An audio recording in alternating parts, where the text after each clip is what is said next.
हम 3 भाई थे, जिनमें मैं सबसे छोटा था। मेरे माता-पिता का देहांत बहुत पहले हो गया था। जब मैं करीब 5-6 साल का था, मेरे बड़े भाई हम दोनों भाइयों से बहुत बड़े थे और उन्होंने ही हम दोनों भाइयों को पाल-पोस कर बड़ा किया था। मेरे भाई एक रिटायर्ड शिक्षक थे और मैं अमेरिका में जॉब करता था। 1.5 महीने की छुट्टी लेकर जब मैं अपने घर आया, लेकिन पता नहीं क्यों मेरे घर लौटने से मेरे बड़े भाई खुश नहीं थे। जिस दिन मैं घर आया उसी दिन घर के तहखाने से रात को तकरीबन 1 बजे किसी लड़की के रोने और चीखने की आवाज़ें आ रही थीं। जब मैंने इस बारे में अपने भाई से कहा तो उन्होंने मेरा वहम बताकर इस बात को टाल दिया। लेकिन अगले ही दिन मुझे फिर से किसी लड़की की चीखने और रोने की आवाज़ें आईं। मैं जैसे ही तहखाने की तरफ भाग कर गया, मेरे पैरों तले से ज़मीन खिसक गई, क्योंकि मैंने जिस हालत में अपने बड़े भाई को उस लड़की के साथ देखा, कोई भी भाई बर्दाश्त नहीं कर सकता था।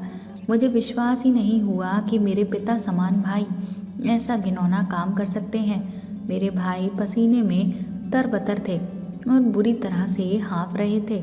ये नज़ारा देखकर मेरा खून खौल उठा और शरीर थर थर काँपने लगा। मेरा नाम मोहित है। मैं एक संपन्न परिवार से संबंधित हूँ। मेरे परिवार में मैं, मेरे बड़े भाई, भाभी और मझले भाई हैं। मेरे बड़े भाई एक सरकारी अध्यापक थे और मेरी भाभी एक घरेलू महिला। मैं बचपन से ही पढ़ने में काफ़ी होशियार था और मुझसे बड़े भाई गौरव पढ़ाई में औसत दर्जे के विद्यार्थी रहे थे। जैसे जैसे हम बड़े हो रहे थे, हमें हमारे भविष्य की यानी नौकरी की चिंता सता रही थी। बड़े भैया हम दोनों ही भाइयों को पढ़ने के लिए हमेशा से बहुत प्रोत्साहित करते थे, लेकिन मुझसे बड़े भाई का पढ़ने में बहुत ज़्यादा मन नहीं लगता था। इस वजह से बड़े भैया ने गौरव भैया को ग्रेजुएशन तक की डिग्री करवा दी थी और मुझे इंजीनियरिंग की पढ़ाई करने के लिए बाहर भेज दिया था। गौरव भैया के कहने पर बड़े भैया ने उन्हें एक किराने की दुकान खुलवा दी थी। उनका कहना था कि अब उनका पढ़ाई में मन नहीं लगता है और वह किसी नौकरी की तैयारी भी नहीं करना चाहते हैं, बल्कि उन्हें व्यवसाय करना पसंद है। मेरे बड़े भाई कोई रूढ़िवादी व्यक्ति नहीं थे। उन्हें अपने भाइयों की खुशी सबसे ज़्यादा प्यारी थी। इस वजह से गौरव भैया को जिस चीज़ में खुशी मिल रही थी, मेरे भैया ने वही चीज़ उन्हें करवा दी थी। मेरे बड़े भाई के कोई भी संतान नहीं थी। उन्होंने हम दोनों भाइयों को ही अपनी संतान समझकर पाला था। धीरे धीरे समय बीतता चला गया और मैंने अपनी इंजीनियरिंग की डिग्री बहुत ही अच्छे अंकों के साथ पास कर ली।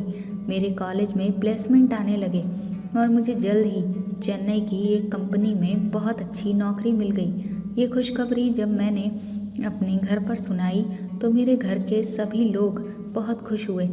इसके बाद कुछ सालों की मेहनत के परिणाम स्वरूप मुझे एक बहुत अच्छी जॉब का ऑफ़र अमेरिका में मिला और मेरी मेहनत का नतीजा निकला और मुझे अमेरिका में नौकरी मिल गई, जहां मेरी सैलरी बहुत ही अच्छी थी। अपने पूरे परिवार में मैं पहला व्यक्ति था जो विदेश में जाकर नौकरी कर रहा था।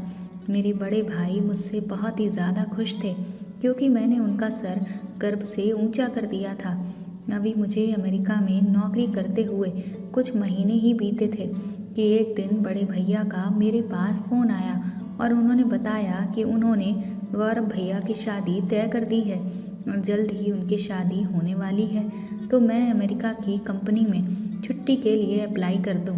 ये खबर सुनकर मैं बहुत खुश हुआ, लेकिन साथ ही साथ मैं दुखी भी हुआ क्योंकि मैंने बड़े भैया को बताया कि यहाँ पर जो कंपनियाँ हैं उनके कुछ नियम हैं और नियमों के मुताबिक मुझे नौकरी मिलने के कुछ महीनों तक ज़्यादा दिन की छुट्टी नहीं मिल सकती थी और भारत आने का मतलब ये था कि मुझे काफ़ी दिनों की छुट्टी लेनी पड़ती।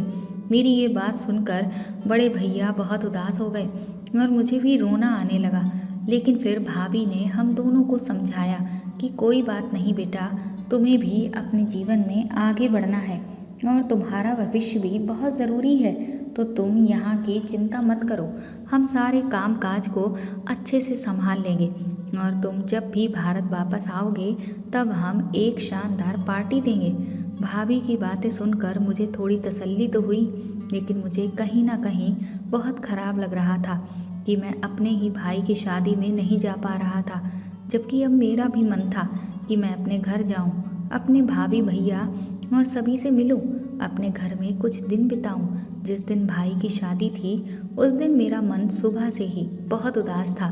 मैं हर वक्त यही सोच रहा था कि काश अगर आज मैं वहाँ होता तो कितना एंजॉय कर रहा होता।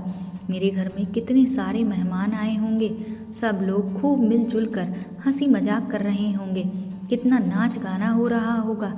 लेकिन मैं हूँ कि यहाँ इस कंप्यूटर में बैठकर अपना अकेले सर खपा रहा हूँ। मैं बहुत उदास भी था, लेकिन मैं अपने भाई के लिए बहुत खुश भी था कि अब वह जीवन में और आगे बढ़ेंगे और उनकी जीवन धारा को आगे बढ़ाने के लिए उनके साथ कोई और भी जुड़ने वाला है। मैंने अपने भाई गौरव को फ़ोन करके ढेर सारी बधाइयाँ दी और अपनी उदासी भी व्यक्त की कि मुझे कितना बुरा लग रहा है कि आज मैं वहाँ पर नहीं हूँ। धीरे धीरे वक्त पंख लगाकर कब उड़ गया पता ही नहीं चला और करीब 1 साल बीत गया। मौका पाते ही मैंने अपनी कंपनी में छुट्टी के लिए अप्लाई कर दिया। मुझे करीब 1.5 महीने की छुट्टी भी मिल गई। पहले मैंने सोचा कि मैं घर पर फ़ोन करके सबको बता दूं, लेकिन फिर मेरे दिमाग में विचार आया कि मैं सबको सरप्राइज़ दूं। सरप्राइज़ पाकर सब लोग बहुत खुश हो जाएंगे। 5 बजे मेरी फ़्लाइट भारत में लैंड की और 1 घंटे के अंदर ही मैं अपने घर के दरवाजे के सामने खड़ा था। मैं बहुत ज़्यादा उत्साहित और खुश था। घर पहुंचकर मैंने घंटी बजाई तो दरवाज़ा बड़े भैया ने ही खोला। मुझे देखकर बड़े भैया के चेहरे का रंग उड़ गया। उनके चेहरे के भाव देखकर मैंने उनसे कहा कि क्या आपको मुझे देखकर खुशी नहीं हुई। मेरे इतना कहते ही जैसे वह किसी सोच विचार से बाहर आए और उन्होंने आगे बढ़कर मुझे गले लगा लिया। मैंने भी तुरंत ही उनके पैर छुए और फिर वह मुझे अंदर लेकर गए। फिर मैंने भाभी को आवाज़ लगाई। मेरी आवाज़ सुनकर भाभी खुशी खुशी बाहर दौड़ी चली आईं। कुछ मिनट के लिए तो हम तीनों एक दूसरे को देखकर बहुत खुश हो रहे थे और हमारी आंखें भी नम हो गई थीं। बड़े भैया बोले कि तुमने हमें पहले क्यों नहीं बताया कि तुम आ रहे हो। मैंने कहा कि अगर मैं बता देता तो ये जो खुशी मैं आप लोगों के चेहरे पर देख रहा हूँ, क्या ये मुझे देखने को मिलती। भाभी ने कहा, अब क्या सारे सवाल जवाब अभी कर लोगे। मेरे बच्चे को चाय नाश्ता तो करने दो। फ्रेश होकर मैं अपने कमरे में चला गया। घर पहुंचकर मुझे बहुत अच्छा लग रहा था। बहुत लंबे समय के बाद मुझे अपना कमरा, अपना बिस्तर सब कुछ देखने को मिला। लेकिन मैंने एक अजीब चीज़ नोटिस की थी कि मेरे आने से बड़े भैया के चेहरे पर कुछ परेशानी के भाव नज़र आ रहे थे। फिर दोपहर के खाने के लिए जब हम सब एक साथ बैठे तो मैंने बड़े भैया से कहा कि गौरव भैया कहाँ पर हैं और मेरी भाभी कहाँ हैं। मैं उनके लिए बहुत सारे गिफ्ट्स लेकर आया हूँ। मेरी बात सुनकर बड़े भैया अचानक से सहम गए। फिर थोड़ी देर के बाद वो बोले कि तुम्हारी भाभी की दूसरे शहर में सरकारी नौकरी लग गई थी, तो इसीलिए हमने तुम्हारे गौरव भैया से कहा कि जहाँ बहू की नौकरी लग गई है तो वह भी वहीं पर जाकर रहे और वहीं पर अपना व्यवसाय जमा ले। मैंने कहा, अरे वाह, ये तो बहुत अच्छा हुआ। तो फिर ठीक है, 1-2 दिन के अंदर ही हम लोग गौरव भैया के घर चलेंगे। बड़े भैया ने कहा, नहीं, अभी इसकी कोई ज़रूरत नहीं है। मैंने कहा, क्यों, मुझे भी अपने बड़े भैया और भाभी से मिलना है। तो बड़े भैया थोड़ा गुस्सा होने लगे और बोले कि तुम्हें मेरी बात समझ में नहीं आती। मुझे समझ नहीं आ रहा था कि गौरव भैया से मिलने की बात पर बड़े भैया गुस्सा क्यों होने लगे। मैंने जैसे ही उनसे कहा, लेकिन वैसे ही भाभी बोली, अरे बेटा, अभी तुम्हारे गौरव भैया कुछ मुश्किलों में हैं, तो इसीलिए अभी हम लोग वहाँ जाना नहीं चाहते। जब वह खुद से हमें ये बताएंगे कि सब चीज़ें ठीक हो गई हैं, तब हम लोग राजी खुशी वहाँ चलकर उनसे मिल लेंगे। मैंने भाभी से पूछा, कैसी मुश्किल है। तो भाभी बोली, उसने इस सब के बारे में हम लोगों को ज़्यादा कुछ नहीं बताया है, बस ये कहा है कि अभी हम लोग उससे ज़्यादा सवाल जवाब ना करें। मैंने कहा, ठीक है, मैं गौरव भैया को खुद ही फ़ोन करके पूछ लूँगा। तो भाभी बोली, नहीं बेटा, मुझे फ़ोन मत करना, नहीं तो वह गुस्सा हो जाएगा। मैंने भाभी से तो कह दिया कि ठीक है, मैं फ़ोन नहीं करूँगा, लेकिन अब मेरे मन में ढेर सारे सवाल उठने लगे थे कि आखिर ऐसी क्या बात है कि ना तो भाभी और ना ही बड़े भैया मिलने ही जा रहे हैं और ना ही मुझे गौरव भैया को फ़ोन करने दे रहे हैं। आखिर गौरव भैया ऐसी कौन सी मुसीबत में हैं जो वह हम लोगों को अपने आप से दूर रखना चाहते हैं। खैर, दिन बीता और रात हो गई। मैं भले ही छुट्टी पर था, लेकिन फिर भी मुझे अपना थोड़ा बहुत काम काज देखना पड़ता था, जिसके लिए मुझे देर रात तक काम करना पड़ता था, क्योंकि जब भारत में रात होती थी तब अमेरिका में दिन होता था। अभी रात का करीब 1 बज रहा होगा कि तभी अचानक से मुझे किसी लड़की के चीखने चिल्लाने की आवाज़ सुनाई दी। ऐसा लग रहा था जैसे वह लड़की रोती जा रही हो और चीखती जा रही हो। मैं तुरंत ही अपना लैपटॉप छोड़कर बालकनी में बाहर निकल आया। मैं जब बाहर आया तो अचानक से वह चीखें बंद हो गईं। अब मुझे समझ में नहीं आ रहा था कि आखिर ये आवाज़ कहाँ से आ रही थी। मैं सोचने लगा कि हमारे मोहल्ले में तो सभी सभ्य लोग रहते हैं। हम कई सालों से यहाँ रहते आ रहे हैं, पर हमने कभी भी किसी भी व्यक्ति को अपने घर की किसी महिला को परेशान करते हुए कभी नहीं देखा। सभी लोग बहुत ही अच्छे थे। फिर आखिर इतनी रात को ये कौन औरत है जो रो रही है और चीख रही है। थोड़ी देर बालकनी में खड़े रहने के बाद मैं दोबारा से अंदर जाकर लैपटॉप पर काम करने लगा। करीब 5 मिनट के बाद ही मुझे फिर से वही आवाज़ें सुनाई देने लगी। मैं फिर से बालकनी की तरफ दौड़ कर गया, लेकिन मुझे समझ नहीं आया कि ये आवाज़ कहाँ से आ रही थी। फिर मैंने सोचा कि हो सकता है शायद मोहल्ले में किसी ने किसी को अपना मकान किराए पर दिया हो और कोई नया किराएदार हो जो अपने घर की महिला को परेशान कर रहा हो। मैंने सोचा मैं इस बारे में सुबह बड़े भैया से बात करूँगा। अगली सुबह जब ये पूरा वाक़या मैंने बड़े भैया को बताया तो उन्होंने सिरे से इनकार कर दिया। उन्होंने कहा कि उन्हें तो ऐसी कोई भी आवाज़ सुनाई नहीं दी। मैंने उनसे कहा कि हो सकता है वह गहरी नींद में हो, तो वो बोले कि नहीं, ऐसा तो नहीं है। मेरी तो शुरू से ही नींद ऐसी रही है कि हल्की सी आवाज़ से ही खुल जाती है। वह बोले कि ज़रूर तुम्हारा ये कोई वहम होगा। मैंने कहा ऐसा कुछ नहीं है बड़े भैया, ये मेरा वहम नहीं है। अगर वहम होता तो एक बार होता, पर मुझे ये आवाज़ तो 2-3 बार सुनाई दी। मैंने बड़े भैया से पूछा, क्या हमारे मोहल्ले में नए किराएदार रहने आए हैं? तो उन्होंने कहा कि नहीं, हमारे मोहल्ले में किसी ने भी अपना घर कभी किराए पर नहीं दिया। बड़े भैया ने कहा कि मैं कह रहा हूँ ना कि ये तुम्हारा वहम ही होगा। तुम कल इतनी लंबी यात्रा करके आए हो, जिसकी थकान की वजह से तुम्हें ऐसा लग रहा होगा। मुझे भी यही लगने लगा कि शायद ये मेरा वहम ही होगा। उसके बाद पूरा दिन बीत गया और फिर रात आ गई और मैं अपने लैपटॉप पर अपना काम करने के लिए बैठ गया। और जैसे ही आधी रात हुई वैसे ही मुझे फिर से चीखने की और उस औरत की रोने की आवाज़ें आने लगी। मैं दोबारा दौड़कर बालकनी की तरफ गया तो मुझे फिर से समझ न आया कि आवाज़ कहाँ से आ रही है। अब मुझे बहुत गुस्सा आ रहा था। मैंने सोचा सुबह होते ही मैं बड़े भैया को इस बारे में बताऊंगा और उस व्यक्ति को कड़ी से कड़ी सज़ा दिलवाऊंगा जो इस तरह की हरकत कर रहा है। अगली सुबह मैंने जब बड़े भैया को फिर से इस बारे में बताया तो उन्होंने दोबारा से मेरी बात मानने से इनकार कर दिया। मुझे अब बहुत गुस्सा आ गया। मैंने बड़े भैया से कहा कि आप पढ़े लिखे हैं, लेकिन फिर भी आप मेरी बात पर विश्वास करने को तैयार ही नहीं हैं। लेकिन बड़े भैया ने मेरी एक भी नहीं सुनी। मैंने भी सोचा कि अब जब तक मैं सबूत नहीं जुटा लूँगा तब तक मैं इस मुद्दे पर अब कोई भी बात नहीं करूँगा। अब मैं अगले दिन रात होने का इंतज़ार करने लगा और मैं पहले से ही बालकनी में छुपकर बैठ गया। और जैसे ही आधी रात हुई वैसे ही दोबारा से उस लड़की के चीखने और रोने की आवाज़ आने लगी। अभी मैं अंदाज़ा लगाने की कोशिश कर ही रहा था कि आवाज़ कहाँ से आ रही है, तभी मेरी नज़र एक साए पर पड़ी और जैसे ही वो साया रोशनी में आया मैं दंग रह गया, क्योंकि वह और कोई नहीं बल्कि मेरे बड़े भाई थे, जो बुरी तरह से हाँफ रहे थे और पसीने में तरबतर थे। उन्हें देखकर ऐसा लग रहा था कि जैसे वह चोरों की तरह छिपकर कहीं से कुछ गलत काम करके आ रहे हों। मुझे तो अपनी आंखों पर विश्वास ही नहीं हुआ कि मेरे बड़े भाई आखिर इतनी रात को मेरे घर के तहखाने में जाकर क्या कर रहे हैं। बड़े भैया के जाने के 10 मिनट के बाद मैं भी दबे पांव सीढ़ियों से नीचे उतरा।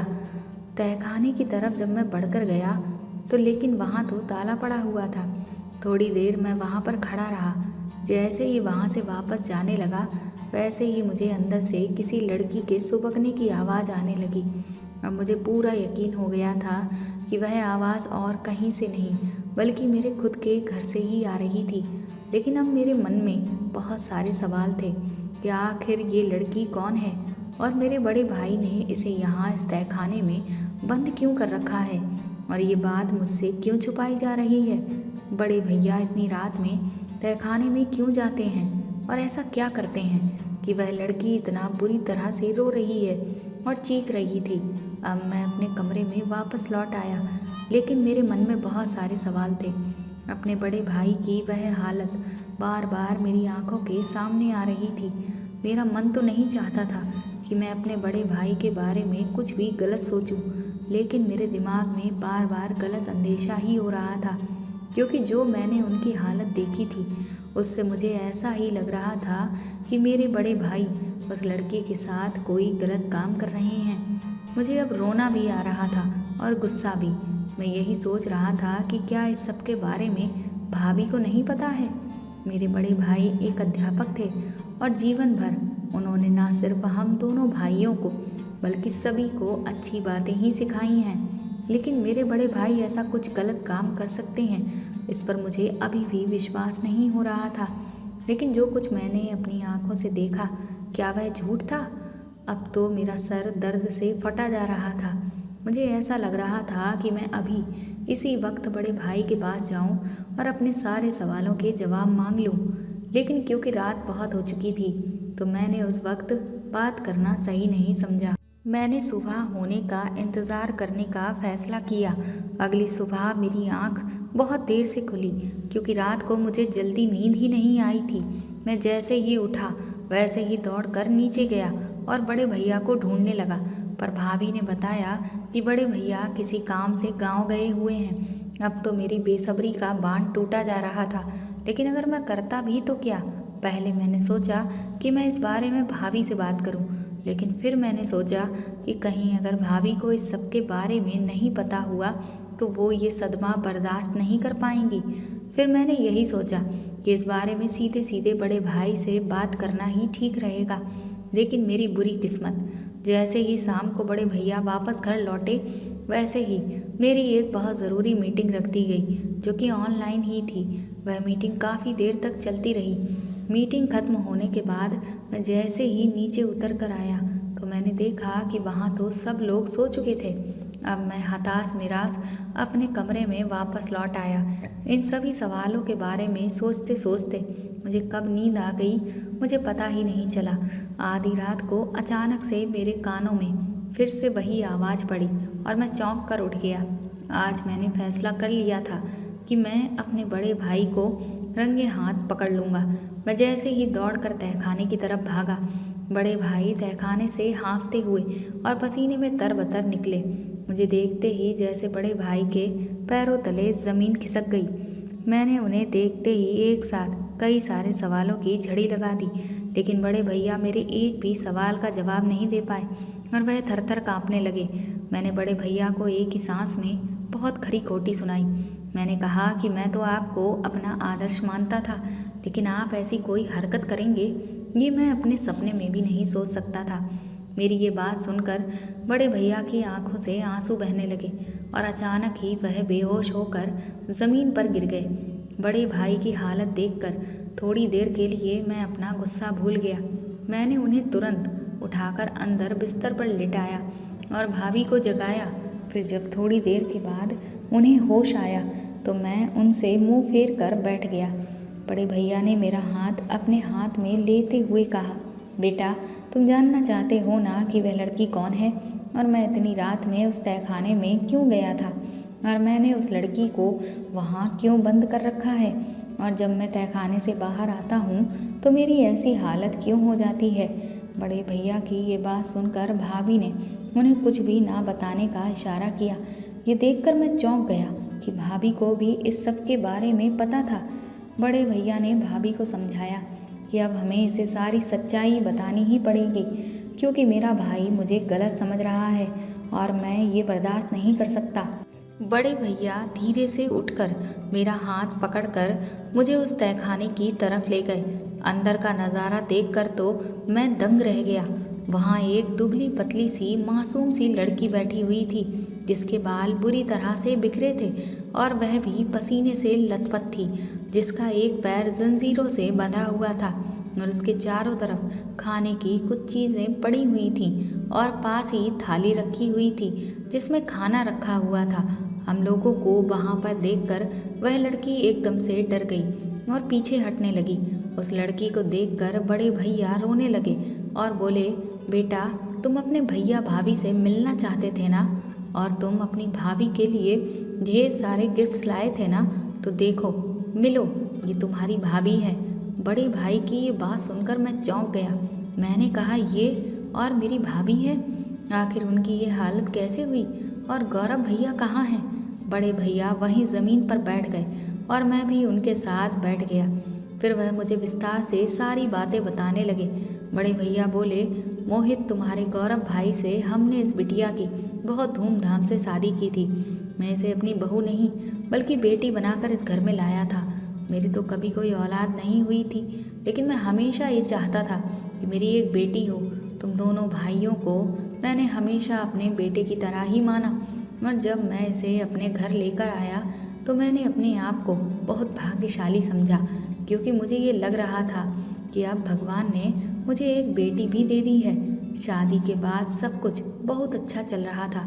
फिर धीरे धीरे तुम्हारी भाभी यानी निशा की तबीयत धीरे धीरे खराब रहने लगी। दिन ब दिन इसका स्वास्थ्य गिरता ही जा रहा था। हमने कई डॉक्टरों को दिखाया, लेकिन हमें कुछ भी समझ में नहीं आ रहा था, और हम जब भी निशा से पूछते तो ये भी यही कहती कि सब कुछ ठीक है भैया। फिर एक दिन ऐसा आया जब तुम्हारे गौरव भाई ने हम सबके सामने फैसला सुनाया कि वह निशा को तलाक दे रहा है और किसी और से शादी कर रहा है। हमने उसे समझाने की बहुत कोशिश की, लेकिन वह हमारी एक भी नहीं माना।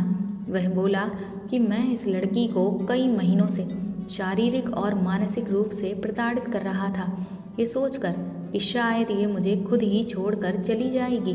लेकिन ये लड़की है कि जाने का नाम ही नहीं ले रही, बल्कि सब कुछ चुपचाप बर्दाश्त करती जा रही है।